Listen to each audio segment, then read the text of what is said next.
Hello, and welcome again to Not Just a Rainbow podcast. Today, Catherine is as usual with you, and we are going deep into the next uncovered topic. I hope you enjoy my project and please share my podcast with your friends. It will help me to discover new topics about LGBTQ plus society. Okay, let's start.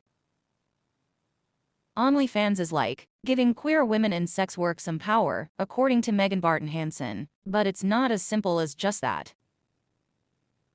People are always talking about sex work like it's either totally empowering or super oppressive, or they're labeling it as sex positive or sex negative. But the reality is that sex work is way more complicated than that. It's not just black and white. There are a lot of gray areas shaped by personal beliefs, culture, and individual experiences. Barton-Hanson is a popular advocate for sex workers in the UK. She used to be a stripper before appearing on Love Island, and now she's killing it on OnlyFans. She believes the platform is a game changer for women in the industry because it allows them to sell content directly to viewers and have full control over their work. For so long, men have been profiting off of sexualizing women. Barton-Hanson tells News. But now with OnlyFans, creators can set their own boundaries, prices, and keep all the profits for themselves.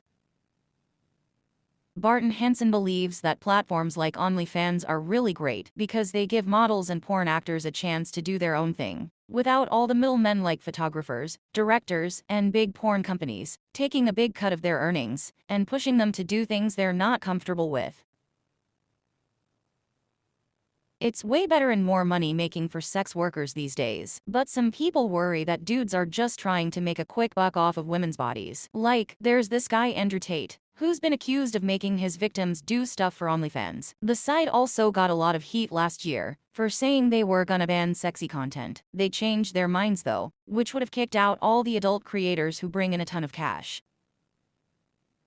Basically, we live in a society where sex workers are looked down upon and face a lot of dangers. Dr. Olivia Snow, who is a dominatrix and researcher at UCLA, doesn't think that sex work is just about empowerment. She believes that it's really just a way to make money in a capitalist world.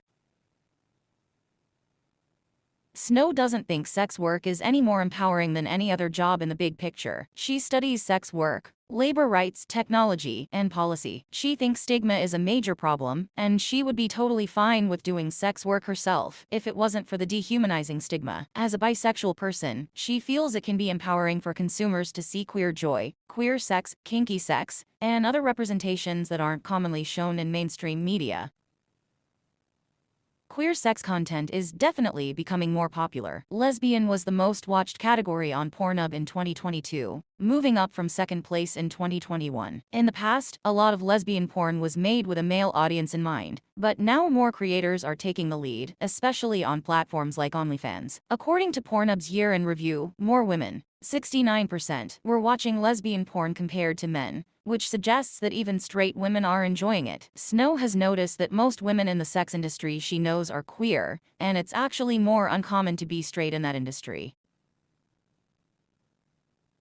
But Barton-Hanson, who swings both ways, thinks a lot of these ladies are being treated like objects by filmmakers, especially in mainstream porn. She says it's all about catering to what men want to see, without caring about what the women actually enjoy. Barton-Hanson believes this can be harmful for women who are exploring their sexuality and turn to porn for guidance on what lesbian sex is all about. That's why she's glad that actors are sharing their own videos with their real partners. She thinks it's a positive step because a lot of lesbian porn out there doesn't show a realistic or healthy view of queer women. The more authentic couples or queer women in porn, the better, according to her. That's all for today. I hope this episode was useful for you all. Do not forget to share my podcast with your friends and see you soon. Take care. Bye-bye.